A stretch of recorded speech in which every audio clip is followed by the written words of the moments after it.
questions for Jay Hazlewood. Josh, you ready to go if you selected? Yeah, I feel really good. Had a nice hit out day 5, I think it was. So got sort of multiple spells in over the course of the day, and yeah, pulled up really well. So yeah, feeling good. Can you talk us through the situation of the Test Championship, mate? Like how close were you to actually playing the Yeah, pretty close. I think if it was a one-off game, I probably could have played that game. I think with what's coming up now, it just would have been too big a risk. This sort of sets me up nicely if I'm selected for game 1. Then we have a nice rest after, and sort of we'll take it from there. But yeah, that first one was going to be tough. It was probably one game or the other, and just give the extra week and feel in a pretty good place now.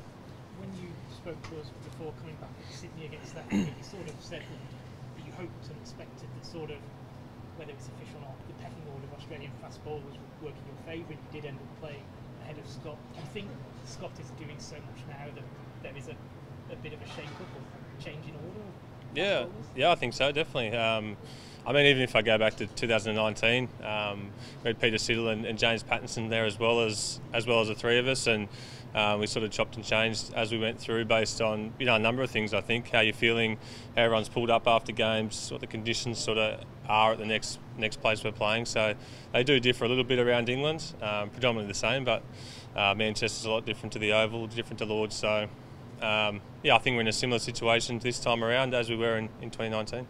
What was the right position for Australia to be in? Do you expect to be playing in the first test? I think we'll all have a good hit out again tomorrow, and the guys obviously did a great job who played in the first test, and yeah, again have a look at the wicket, taking everything, and it's up to the selectors to make that call. So Paddy said that Scotty was the best bowler in the World Test Championship, and he's now his favourite player. Does it make you a bit nervous? No, not at all. I think Scotty's everyone's favourite at the moment. No, I think again, like everyone does a little bit different thing with the bowling. It obviously helps. We've got Greeny there as well for over a 6 test match period as well, to take a bit of the load. And Gazza, we saw what he can do with limited bowling in that first game. So I think as general, and you need that in big Ashes series and big summers. You need, I think, 4 or 5 quicks. What we've seen over the last few summers is that everyone's had a crack, and Ness has played, Joel Richardson. So the more depth we can have in that position, the better. Of the 5, realistically, how many do you can play? It's an interesting question. I think I said it a few weeks back. If we go back a few years, I would have said all 6. But yeah, I guess it's a little bit different now, based on the last 2 years of history. And I think 3 would be a nice pass, and 4's probably a tick. Any more than that's great.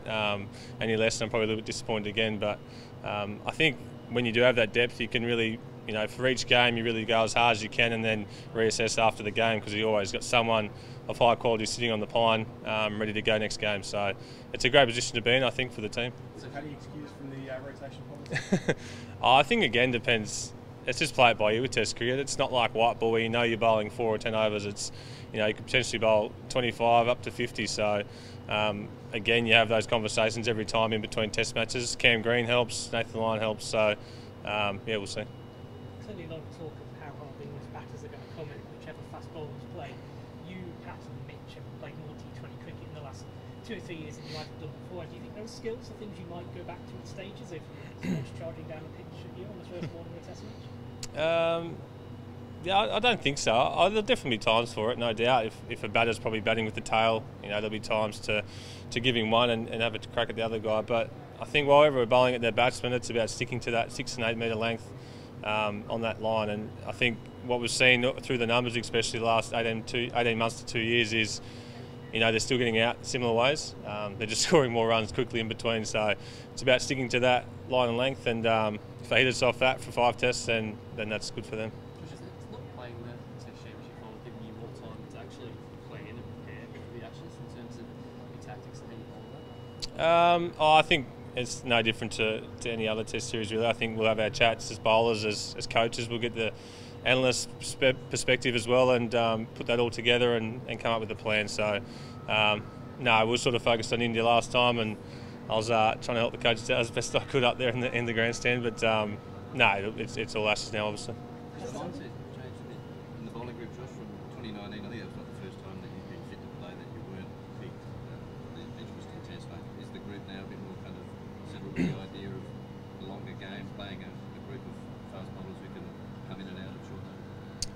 Yeah, I think so. I think having those options helps that mindset.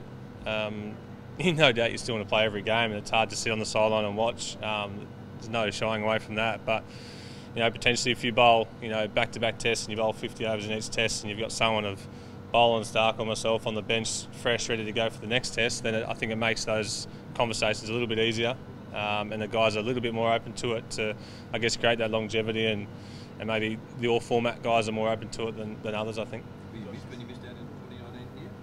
Can you remember that? Yeah, definitely. I feel like I was in a good position then at the time to play that first test match, and I know it worked out okay in the end. I played the last 4 and did reasonably well, so if I had my time again, I'd love to play the first game, but who knows, we'll see. Would you be miffed if you missed out now? Definitely, yeah. I think that's pretty obvious for any of the quicks, any of the batters, anyone in the squad. I think I think we've got 18 players here now who want to play that first game, and anyone who misses out, whether it be a quick or a batter or an all-rounder, they're pretty upset, and there's obviously reasons for it, but you want to play every game you can for Australia.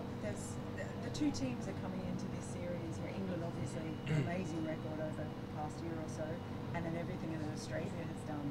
Two different sort of clashes of philosophies or styles, but does that almost make it more exciting than going into any other Ashes you have before, just to want to test yourself against what they're doing?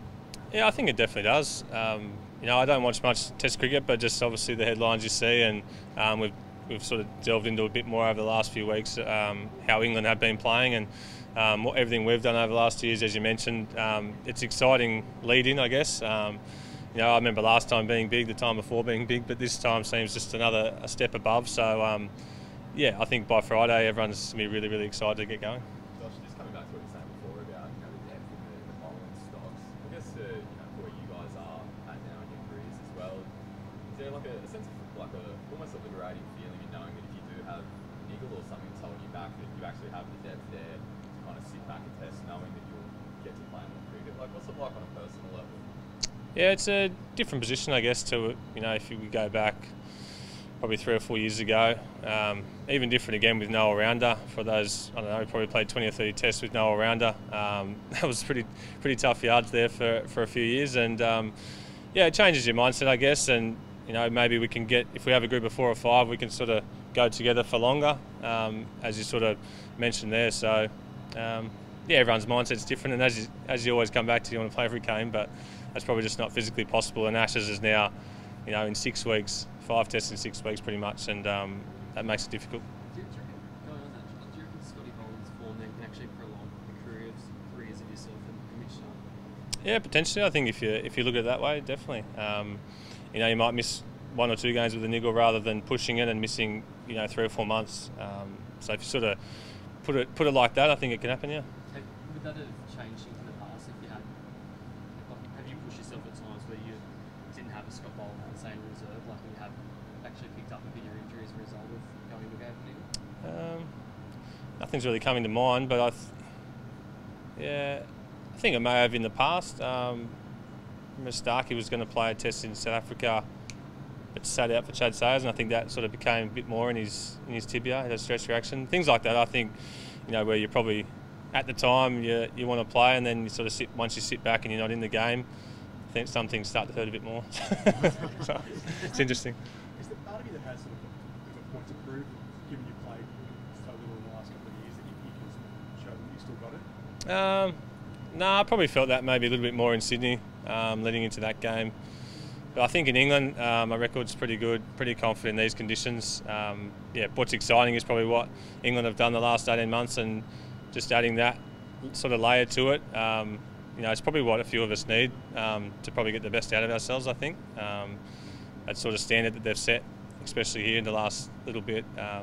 If we can sort of match that, it's probably quite exciting. Have you put any extra planning into Ben Duckett and Harry Brook? They're two not seen in Test cricket before, and they both had good starts. So Ben's had a good recall, and Harry's had a good start to his Test career. Yeah, I think so much it's been about India, and then we'll meet tomorrow. I think our bowling meeting is, so we'll touch base there and go into a lot more depth about those type of players that we haven't played much against. A lot of the guys still look the same in the top 7. They're still batting pretty similar, but as you mentioned, there's a few new guys, so we'll touch base on those guys. Duckett's got some amazing stat where he's faced over 600 balls in the baseball period and only left 8. Is that sustainable for a opening batter? Sounds like Travis Head's numbers. Only leaves one every 50 balls.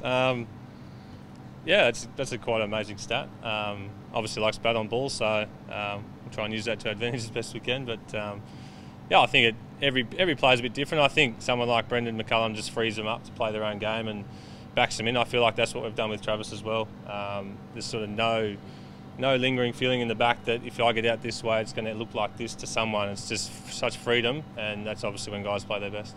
Pat said, Pat was saying how you agreed that this probably be a legacy-defining tour for him. One's obviously down, but what can you tell us about the way that he's approaching the series as a captain? What's he like as a captain going into an Ashes series for the first time? What's different? I haven't noticed anything much different yet. He still seems quite relaxed, quite at ease a lot of the time. He doesn't say a great deal in front of the group. I think he just leads by example, really. We see him take the new ball, take the first over, always bowls a good spell up front, and so everyone gets on the back of that. So I think with this group now, it's so experienced and it's quite senior that everyone really knows their roles, and he probably does more one-on-one things here and there around the traps, around the hotels, around the game, that sort of set everyone up.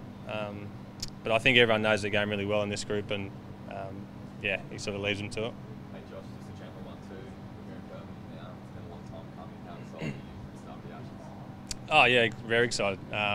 I always think that our best tour is here to England for the Ashes, and you know, getting to the airport, what was it, a couple of weeks ago, it's just all sort of on another level, it feels like. And I think once tomorrow comes around, the main training session, then we'll freshen up, and Friday come, you know, you're on the bus to the ground, and everyone's yelling abuse at the bus and away, and you know you're in Birmingham. So yeah, it's quite exciting.